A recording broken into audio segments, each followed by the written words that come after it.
आईएसआरडी सखी one stop centre पक्षर मदमुक्त युव for विकसित भारत अभियान गजपति जिला पालाखंडी स्थित गजपति जिलापाल कार्यालय आज आईएसआरडी सखी वन स्टॉप सेंटर पक्षर मदमुक्त युव फॉर विकसित भारत अभियान सचेतनता रैली अनुष्ठित हो जाइछि। एही अवसर में मुख्य अतिथि भाव अतिरिक्त जिलापाल मुनीन्द्र हानागा सबुज पताका देखाई एही सचेतन रैली शुभ उद्घाटन करथिले। एही परिप्रेक्षी में निशा सेवन रोकवा, युव समाज को चरित्र गठन एवं सुदृढ़ करने, नारी निर्यातन रोकवा, बाल्य विवाह रोकवा भली विभिन्न विषय को नहीं एही सचेतन करा।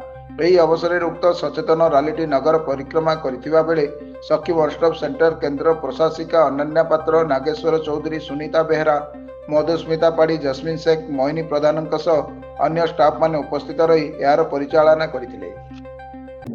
आम समाज रे निशा हूँ एक व्याधि, तो निशा मुक्त भारत जदि आम कर नारी को उचित सम्मान देवा ताहले भविष्य आमर समाजटा जिते सुदृढ़ हम आमर से भाव में आमर प्रगति हो पार।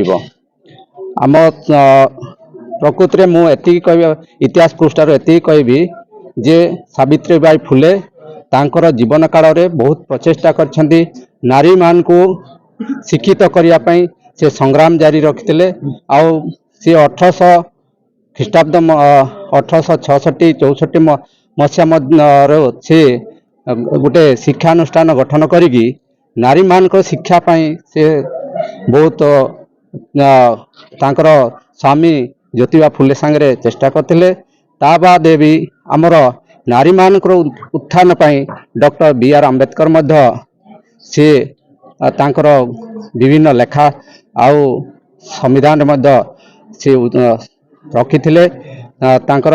तेणु आज मध्य नारी जेतिकी भी आमर प्रगति करछंती ई मानकर प्रचेष्टा फल आज आम देखुचे बहुत संख्यार सबु कर्म क्षेत्र रे नारी माने आज आग को उठी, शिक्षा क्षेत्र हो, साइंस हो, तेणु आउ कर्म क्षेत्र में भी सेमान को जदि आमे आहरी समान सुजोग देवा, तांको उचित सम्मान देवा ताहले निश्चित भाव में आम समाज आहरी आग को बढ़िबो बोली मो आशा करछि। ए अवसर में कौन बात ये अवसर में मु एतिकी बार्ता देवी आम युवक माने जो प्रकार वर्तमान निशार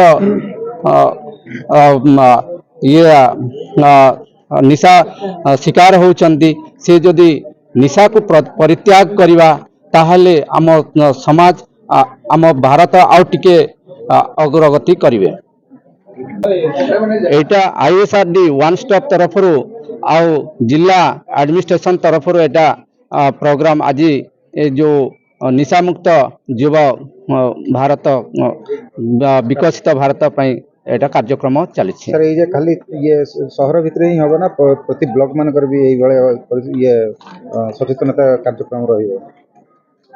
चेष्टा कर एटा जिला स्तर रे वर्तमान पर्यंत आज जहाँ कार्यक्रम अच्छी जिला स्तर रे होउची। तेणु एबे जिला हेडक्वार्टर एटा कार्यक्रम चलती आउ चेष्टा करा जीवो आपनकर ब्लॉक स्तर रे मध्य आगु को अभियान करा।